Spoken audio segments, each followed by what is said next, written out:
Hello friends, स्वागत है आप सभी का मेरे चैनल मिस्टर हॉरर एक्सप्लेनर में। आज की इस वीडियो में मैं जो मूवी एक्सप्लेन करने वाला हूं उसका नाम है मोस्ट डेंजरस गेम। ये वैसे तो एक टीवी सीरीज है पर बाद में इसको एक मूवी की तरह इसको रिलीज किया गया है और ये मूवी 2020 में रिलीज की गई थी। मूवी की शुरुआत में हम इस मूवी के मेन कैरेक्टर को देखते हैं जिसका नाम डॉज है। वो एक आदमी से मिलने आता है जिसका नाम माइल्स है। डॉज माइल्स से मदद मांगता है और कहता है कि मुझे पैसे की जरूरत है क्योंकि मुझे अपना इलाज करवाना है। दरअसल डॉज को एक ब्रेन ट्यूमर है और उसी के लिए उसे पैसे चाहिए। डॉज माइल से कुछ लोन के लिए बात करता है और कहता है कि मुझे लोन के लिए कुछ पैसे चाहिए और गारंटी के तौर पे मेरे पास एक बिल्डिंग है जो तुम गिरवी में रख सकते हो। माइल्स उसकी बात सुनकर कहता है कि मैं तुम्हारी मदद करना चाहता हूँ। वो बताता है कि मेरी कंपनी एक ऐसा गेम चलाती है जहाँ तुम्हें पार्टिसिपेट करना होगा। ये सुनकर डॉज थोड़ा सोचने लग जाता है और पूछता है कि किस तरह का गेम। तब माइल्स उसे बताता है कि हम लोगों का शिकार करवाती है, ऐसे लोगों का जो अपने जीवन से हार चुके हो, उसके जीवन में कुछ न बचा हो, और उन्हीं लोगों के जीवन में हम उम्मीद की किरण जगाते हैं ताकि वो आगे की जिंदगी अच्छे से बिता सके। और तुम भी उसी कैंडिडेट से बिलोंग करते हो। तुम्हारे ऊपर बहुत सारा कर्ज है और तुम्हें एक बीमारी भी है जिसके लिए तुम्हें पैसे चाहिए, और इस गेम में अगर तुम पार्टिसिपेट करते हो तो तुम माला माल हो जाओगे। ये सुनकर डॉज थोड़ा घबरा जाता है और कहता है कि शायद मुझे पुलिस के पास जाना होगा। तभी माइल्स उसे बताता है कि तुम पुलिस के पास जाके क्या कहोगे और कुछ भी साबित नहीं कर पाओगे। ये कहकर डॉज वहां से चला जाता है, पर तभी माइल्स उसे बताता है कि तुम अगर इस गेम में पार्टिसिपेट करते हो तो तुम एक दिन में करोड़पति बन जाओगे। फिर यहाँ से सीन कट होता है और हमें 3 दिन पहले का सीन दिखाया जाता है जहाँ हम डॉज को देखते हैं दौड़ते हुए, और वो एक बिल्डिंग में आता है जो उसी का बिल्डिंग है और इसी बिल्डिंग को वो बेचने की कोशिश कर रहा है ताकि इसे बेचकर वो अपना इलाज कर सके।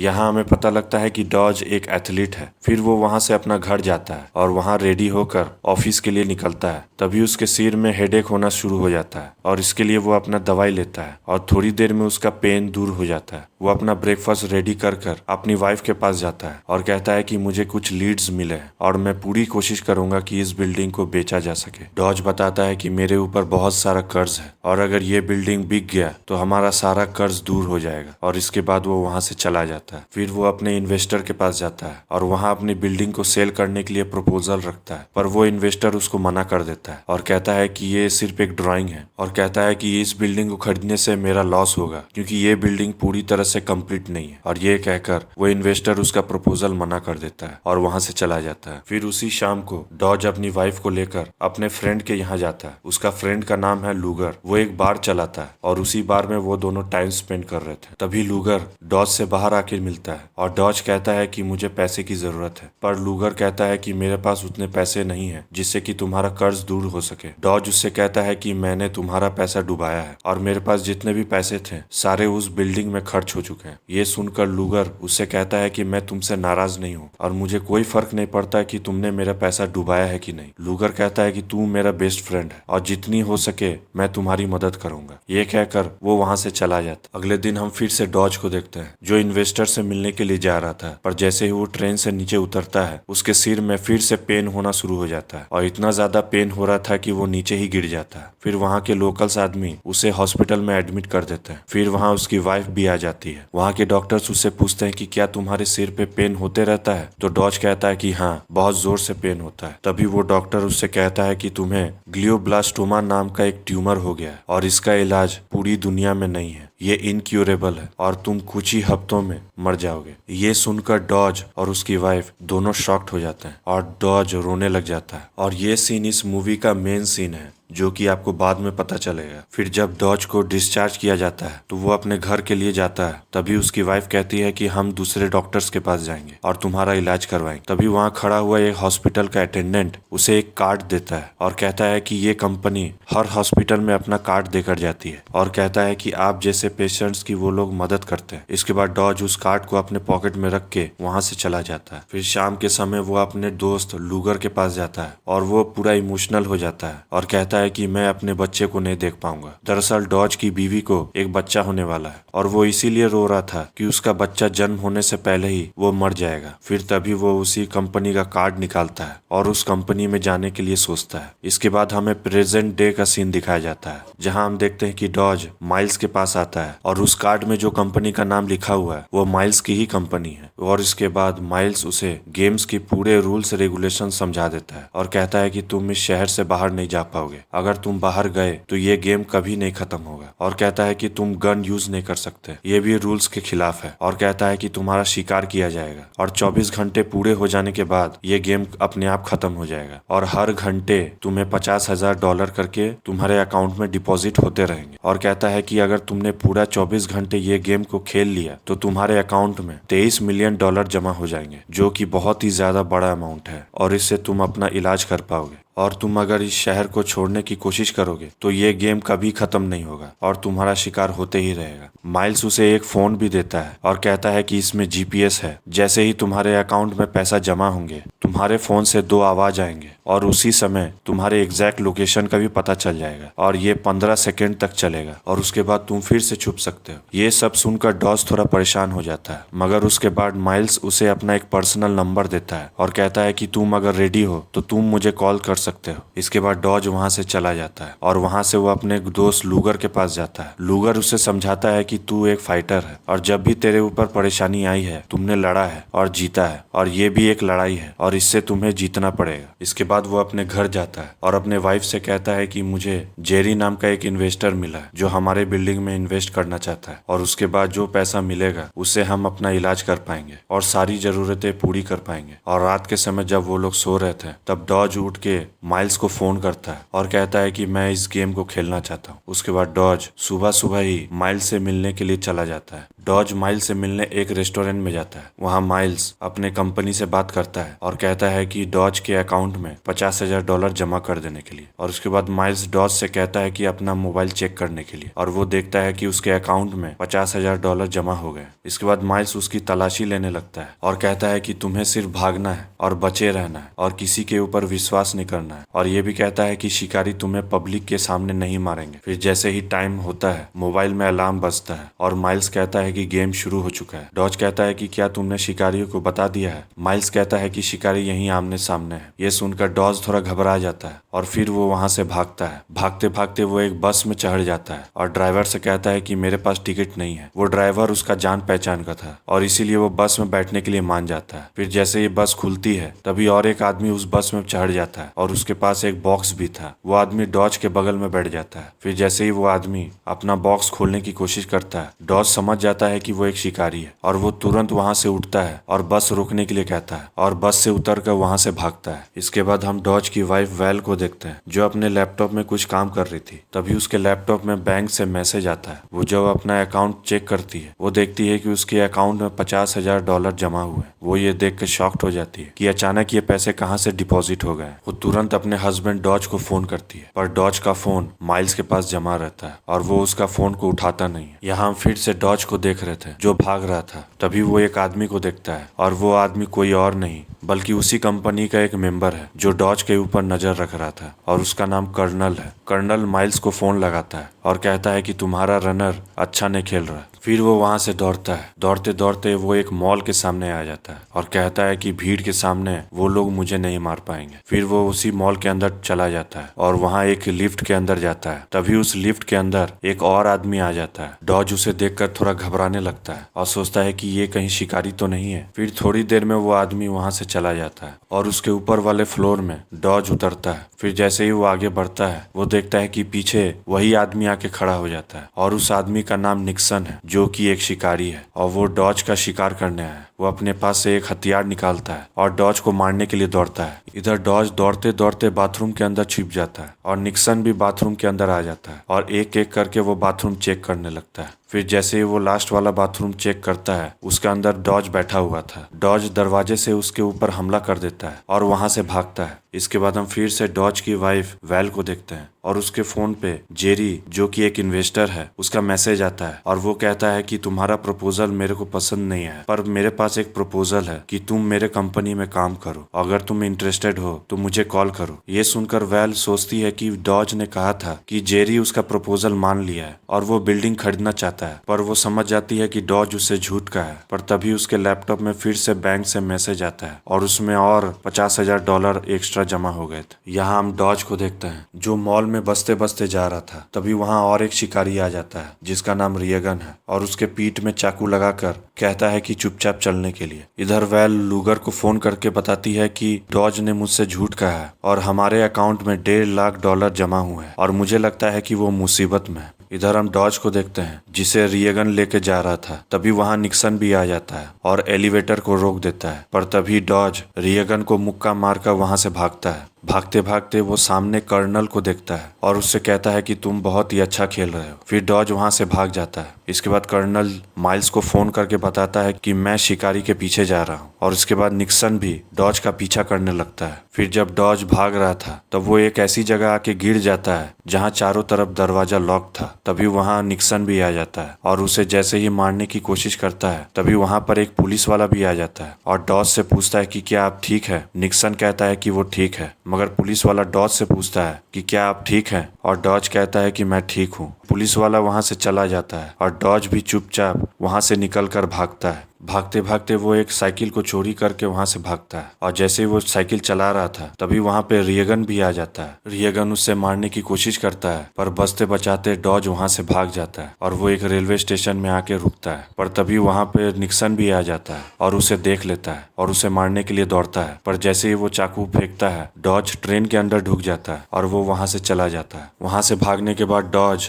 एक चर्च के अंदर जाता है। इसके बाद हम माइल्स को देखते हैं और वो कहता है कि डॉज ने रियगन और निक्सन को दोनों को चकमा देकर वहां से भाग निकला है और ये बहुत ही अच्छी बात है। और वो अपनी टीम से कहता है कि बाकी शिकारी कहाँ पे है और उसका मेंबर कहता है कि बाकी शिकारी आसपास ही है। इसके बाद हम डॉज को देखते हैं जो एक चर्च के अंदर आ जाता है और वो एक कन्फेशन बॉक्स के अंदर बैठ जाता है और वहां पर एक फादर भी बैठे रहते हैं और उससे पूछते हैं कि क्या तुम कन्फेशन करने के लिए आए हो। डॉज कहता है कि हाँ फादर, मैंने बहुत दिनों से कन्फेशन नहीं किया है और कहता है कि मैं एक ऐसी मुसीबत में फंस चुका हूँ जहाँ से मैं निकल नहीं सकता और मेरे साथ क्या हो रहा है मैं आपको बता भी नहीं सकता। तभी वो देखता है कि कन्फेशन बॉक्स के बाहर कोई आदमी घूर रहा है। तभी डॉज उठकर उस कन्फेशन बॉक्स का पर्दा निकालकर उस आदमी के ऊपर अटैक करने लगता है, पर वो देखता है कि वो आदमी शिकारी नहीं है बल्कि एक आम आदमी है और वो कन्फेशन बॉक्स में कन्फेस करने के लिए आया है। इसके बाद फादर भी उस कन्फेशन बॉक्स से बाहर निकल के उससे पूछते हैं कि जब तक तुम बता नहीं पाओगे कि तुम्हारे साथ क्या हो रहा है तब तक मैं हेल्प नहीं कर पाऊंगा। इधर हम माइल्स को देखते हैं जो कहता है कि 3 घंटे हो चुके हैं और डॉज उस चर्च से निकला नहीं है। फिर वो कर्नल को फोन करता है और कहता है कि क्या तुम चर्च के सामने खड़े हो। कर्नल कहता है कि हाँ, मैं 3 घंटे से यही हूँ। फिर हम डॉज को देखते हैं, वो फादर से कहता है कि मैं आपको नहीं बता सकता, पर तभी उसका फोन बजने लगता है और वो कहता है कि मेरा लोकेशन उन लोगों को अब पता चल जाएगा। पर तभी हम देखते हैं कि वो फादर अपना फोन दिखाता है और कहता है कि मैं तुम्हारा लोकेशन बहुत पहले ही जान चुका हूँ। और यहाँ हमें पता लगता है कि वो फादर नहीं बल्कि एक शिकारी है और डॉज का ही शिकार करने के लिए आया है और उस शिकारी का नाम कार्टर है। कार्टर अपने पास से एक हथौड़ा निकालता है और वो डॉज को मारने के लिए दौड़ता है। डॉज गेट के पास खड़ा हो जाता है। कार्टर उसके ऊपर हमला करने लगता है। हमला करते करते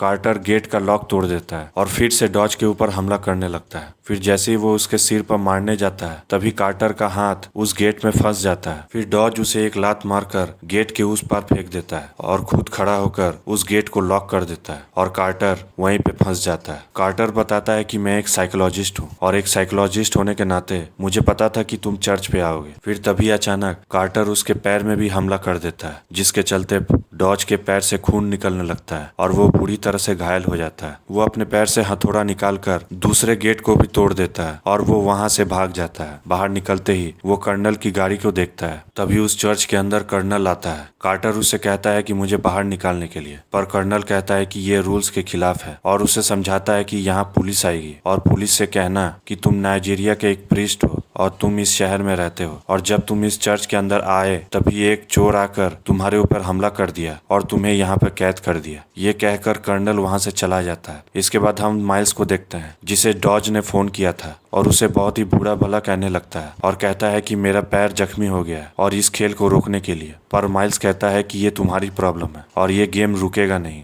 और कहता है कि तुम्हें अगर बचना है तो तुम्हें मरहम पट्टी करनी होगी। और इसके बाद डॉज अपने पैर को फर्स्ट एड करने लगता है। इसके बाद निक्सन माइल्स को फोन करता है और उसे बताता है कि जब नेक्स्ट टाइम मुझे उसका लोकेशन पता लगेगा तो वो इस बार वो बचेगा नहीं। इसके बाद हम डॉज को देखते हैं जो एक जर्सी के दुकान के सामने खड़ा था और उस समय मैच भी चल रहा था और वो दुकान का मालिक कमेंट्री सुन रहा था और वो वहां से चुपके से एक जर्सी और एक कैप उठाकर वहां से चला जाता है। इधर हम डॉज की वाइफ वैल को देखते हैं जो लूगर को फोन करके बताती है कि अभी तक डॉज का कोई भी पता नहीं लगा है और शाम भी होने वाली है। लूगर उससे पूछता है कि क्या पैसे अभी भी आ रहे हैं। वैल बताती है कि अभी तक हमारे अकाउंट में पैसे जमा हो रहे हैं और ये भी कहती है कि मैं उसके पुराने रिकॉर्ड्स चेक करती हूँ और पता लगाती हूँ कि क्या हो रहा है। इसके बाद हम वापस डॉज को देखते हैं और हम देखते हैं कि उसका मोबाइल फिर से बजने लगता है और उसके लोकेशन का पता सभी शिकारियों को पता चल जाता है और वो स्टेडियम के बाहर आके खड़ा हो जाता है और जर्सी पहनने लगता है। फिर जैसे ही उसका लोकेशन का पता निक्सन को पता लगता है वो उसे ढूंढने के लिए दौड़ने लगता है। फिर जैसे ही टाइम खत्म होता है मैच भी खत्म हो जाता है और सारे ऑडियंस उस स्टेडियम से बाहर निकलते हैं और वहां पे भीड़ लग जाती है। तभी वहां निक्सन भी पहुंच जाता है और देखता है कि सामने बहुत भीड़ लगी हुई है और उसे डॉज दिखाई नहीं दे रहा था। वो उसे ढूंढने की कोशिश करता है और इधर डॉज छुपते छिपाते बाहर निकलने की कोशिश करता है। फिर जैसे ही वो बाहर निकल रहा था तभी वो दुकान का मालिक उसे पकड़ लेता है और उसे जर्सी निकालने के लिए कहने लगता है। तभी निक्सन उसे देख लेता है और उसे मारने के लिए दौड़ता है। डॉज दौड़ते दौड़ते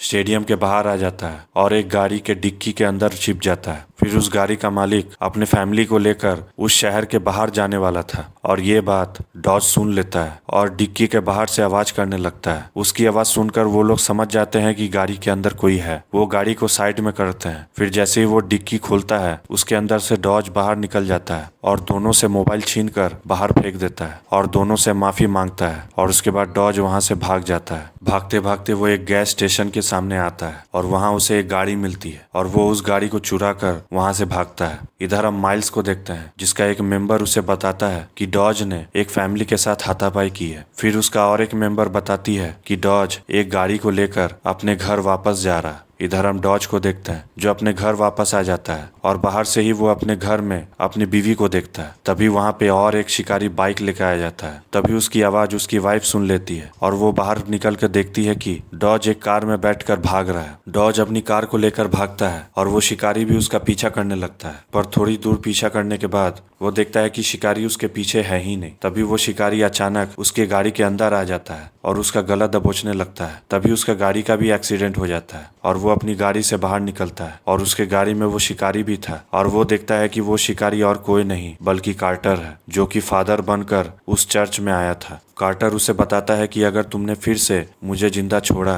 तो इस बार मैं तुम्हें जिंदा नहीं छोड़ूंगा। और ये सुनकर डॉज उसके सिर के ऊपर एक पत्थर से वार कर देता है और उसका सिर कुचल देता है। इसके बाद डॉज वहां से भागकर एक जहाज के सामने आ जाता है और वो किसी तरह उस जहाज के अंदर ढुक जाता है। पर तभी उसकी मुलाकात उस जहाज के कैप्टन से होती है जिसका नाम कैनेडी है। वो उससे बताती है कि आप ठीक हैं। डॉज कहता है कि हाँ। डॉज पूछता है कि ये बोट कब निकलेगी। कैनेडी बताती है कि ये 10 मिनट के अंदर बोट निकलने वाली है। ये सुनकर डॉज थोड़ा राहत की सांस लेने लगता है। पर तभी वहाँ रियगन भी आ जाता है और उसे ढूंढने की कोशिश करता है। डॉज अंदर चला जाता है और वो वहाँ पानी का बोतल देखकर पानी पीने के लिए अंदर चला जाता है। पर तभी वहाँ सामने वो जहाज की कैप्टन आ जाती है और यहाँ हम देखते हैं कि वो कोई शिप की कैप्टन नहीं बल्कि शिकारी है और वो डॉज का शिकार करने के लिए आई है और उसके बाद वो डॉज के ऊपर हमला करने लगती है। कैनेडी उसे बताती है कि अगर सामने जो ब्रिज दिख रहा है वो अगर ब्रिज अगर पार हो गया तो तुम इस शहर से बाहर निकल जाओगे और इसके बाद ये गेम कभी भी नहीं खत्म होगा। डॉज समझ जाता है और उसके बाद वो बोट के सबसे ऊपर वाली फ्लोर पे चल जाता है और किसी तरह उस ब्रिज में लटक जाता है। उसे देखकर कैनेडी भी उस ब्रिज में लटक जाती है और उसे मारने के लिए आगे बढ़ती है। तभी डॉज उसे एक लात मारकर पानी में गिरा देता है और किसी तरह वो उस ब्रिज के ऊपर चढ़कर वहां से भाग जाता है। ये सब माइल्स अपनी स्क्रीन पर देखता है और कहता है कि डॉज बहुत ही अच्छा खेल रहा है पर कितनी देर तक वो बचेगा।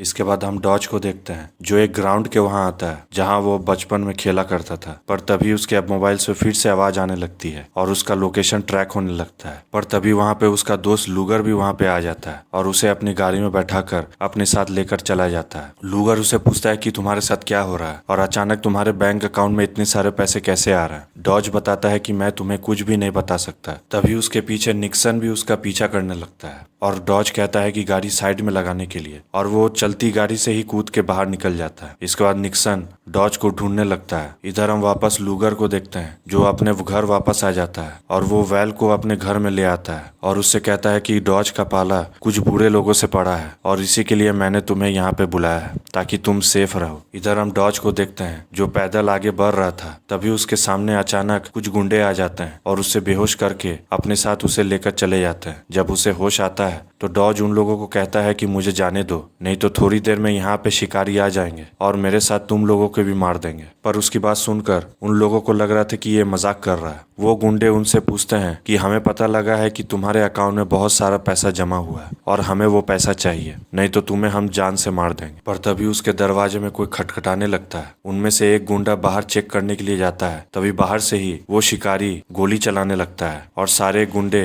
वहीं पे मर जाते हैं। डॉज किसी तरह अपने आप को बचाकर एक कमरे में बंद कर लेता है और वो खिड़की से बाहर निकलने की कोशिश करता है। खिड़की के बाहर वो देखता है कि रिएगन भी वहां पे आ चुका है और उसे मारने के लिए अंदर आ रहा है। फिर वो शिकारी बाहर से ही गोली चलाने लगता है। फिर वो अंदर ढुक जाता है। डॉज उससे कहता है कि तुम गन यूज नहीं कर सकते। फिर वो एक इलेक्ट्रिक शॉक मशीन निकालता है और जैसे ही वो शॉक देने जाता है तभी वहाँ एक घायल पड़ा हुआ गुंडा गोली चला देता है और वो शिकारी भी मर जाता है और इसी की वजह से डॉज की जान बच जाती है और फिर वो गन लेकर वहाँ से भागता है। डॉज देखता है कि वहाँ कर्नल भी पहुंच चुका है और उस जगह का नुमाइना करने के लिए यहाँ पे आया है और उसके बाद डॉज वहाँ से भाग जाता है। भागते भागते वो देखता है कि निक्सन भी उसका पीछा करने लगता है। वो दौड़ने लगता है। इधर हम माइल्स को देखते हैं जो कर्नल को फोन करके बताता है कि यहाँ जो कुछ भी हुआ है उसे रफा दफा करने के लिए, नहीं तो पुलिस केस भी हो सकता है। कर्नल उसे बताता है कि मुझे मेरा काम करने दो और ये बहुत ही बारीकी वाला काम है, अगर जल्दी जल्दी अगर करने जाऊंगा तो कुछ गलत ही हो जाएगा। इसके बाद डॉज एक हॉस्पिटल में जाता है और वो वही हॉस्पिटल है जहां वो चेकअप करने के लिए गया था। वहां वो रिसेप्शनिस्ट से पूछता है कि मुझे ये दवाई चाहिए, पर वो रिसेप्शनिस्ट कहती है कि ये दवाई यहाँ पे मिलती ही नहीं है। फिर डॉज उससे कहता है कि मुझे डॉक्टर सिंघल से मिलना है। वो रिसेप्शनिस्ट उससे कहती है कि डॉक्टर सिंघल नाम का यहाँ पे कोई भी काम नहीं करता और मिस्टर डॉज के नाम का कोई भी यहाँ पे पेशेंट नहीं है। ये सब सुनकर शॉक्ड हो जाता है। फिर वो तुरंत माइल्स को फोन करता है और उससे कहता है कि तुमने मुझे फंसाया है। माइल्स उससे बताता है कि तुम्हें कोई भी बीमारी नहीं थी और हमने तुम्हारा जीवन सुधारा है, ना कि बिगाड़ा है। और ये भी कहता है कि तुम्हारा बीवी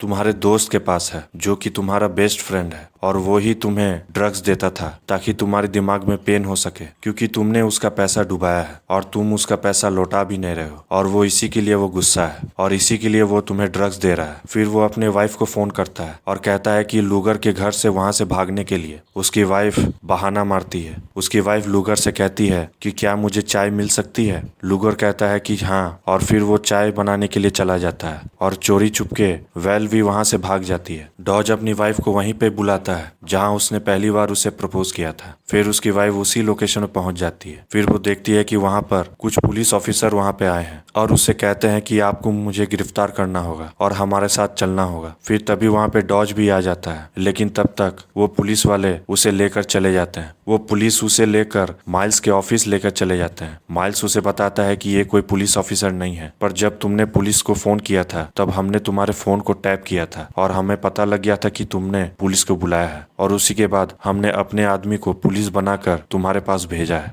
माइल्स उससे पूरे गेम के बारे में बता देता है और उससे कहता है कि तुम्हारे हस्बैंड का शिकार हो रहा है और तुम्हारा हस्बैंड बहुत ही अच्छा खेल रहा है। ये सुनकर उसकी वाइफ को बहुत ही ज्यादा गुस्सा आने लगता है और वो माइल्स को एक चाटा लगा देती है। इधर हम डॉज को देखते हैं जो एक बिल्डिंग के ऊपर आकर बैठा रहता है और तभी हम देखते हैं कि वहाँ तीनों शिकारी आ जाते हैं, निक्सन, रिएगन और कैनेडी, और तीनों उसे ढूंढने के लिए बिल्डिंग के अंदर चले जाते हैं। तभी वहां अचानक डॉज गन लेकर रिएगन के सामने गन तान देता है और उससे पूछता है कि मेरी बीवी कहाँ पर है, पर वो कहता है कि मुझे कुछ भी नहीं पता। पर तभी रिएगन उसके ऊपर हमला कर देता है और किसी तरह डॉज अपनी जान बचाकर वहां से भाग जाता है और रिएगन को एक लोहे के मशीन के अंदर उसका हाथ फंस जाता है। इधर हम डॉज को देखते हैं जो भाग रहा था, पर तभी उसके हाथ से उसकी गन गिर जाती है और वो देखता है कि उसके सामने उसका बेस्ट फ्रेंड लूगर भी आ जाता है। डॉज उससे कहता है कि तुमने मुझे फंसाया है और वो ड्रग्स तुमने ही मुझे दिया था ताकि मेरे हेड में पेन हो सके। लूगर उसे समझाता है कि मैं ऐसा क्यों करूंगा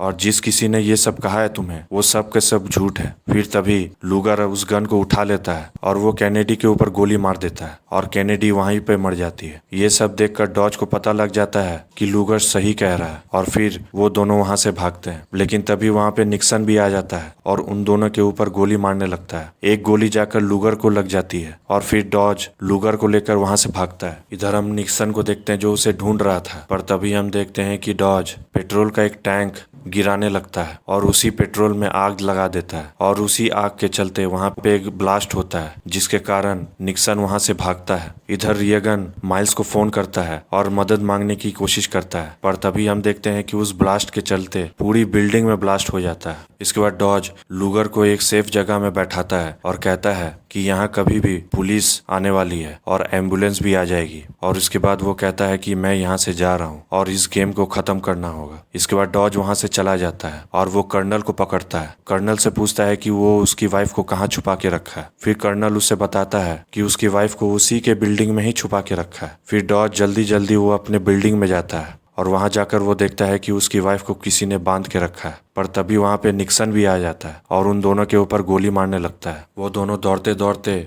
उस बिल्डिंग के टेरेस तक पहुंच जाते हैं और उसके पीछे पीछे निक्सन भी आ जाता है और उसके ऊपर गोली तान देता है। पर डॉज उससे कहता है कि गन का इस्तेमाल हम नहीं कर सकते। फिर वो अपने अंदर से एक हथियार निकालता है और जैसे ही वो डॉज के ऊपर हमला करने जाता है, डॉज नीचे गिर जाता है और एक लकड़ी को पकड़ लेता है। फिर जैसे ही निक्सन उसके ऊपर हमला करने जाता है तभी टाइम खत्म हो जाता है, मतलब कि 24 घंटे पूरे हो जाते हैं और ये गेम खत्म हो जाता है। इसके बाद निक्सन अपना हथियार बंद करके डॉज को ऊपर घसीट लेता है और कहता है कि ये गेम खत्म हो चुका है और तुमने बहुत ही अच्छा खेला है। और फिर निक्सन वहां से चला जाता है। फिर डॉज को माइल्स का फोन आता है। माइल्स उससे कहता है कि तुम्हारे बैंक अकाउंट में $23 मिलियन जमा हो चुके हैं और तुम अपनी बाकी जिंदगी बहुत ही अच्छे से गुजार सकते हो। और इसके बाद डॉज अपनी वाइफ से गले मिलता है। इसके बाद हम माइल्स को देखते हैं जो अपनी कार में जा रहा था। तभी कर्नल उसे एक फाइल देता है और कहता है कि हमारा अगला शिकार कौन है। फिर जब वो फाइल खोलता है तो उसमें अगला शिकार का नाम लिखा हुआ था। और इसी के साथ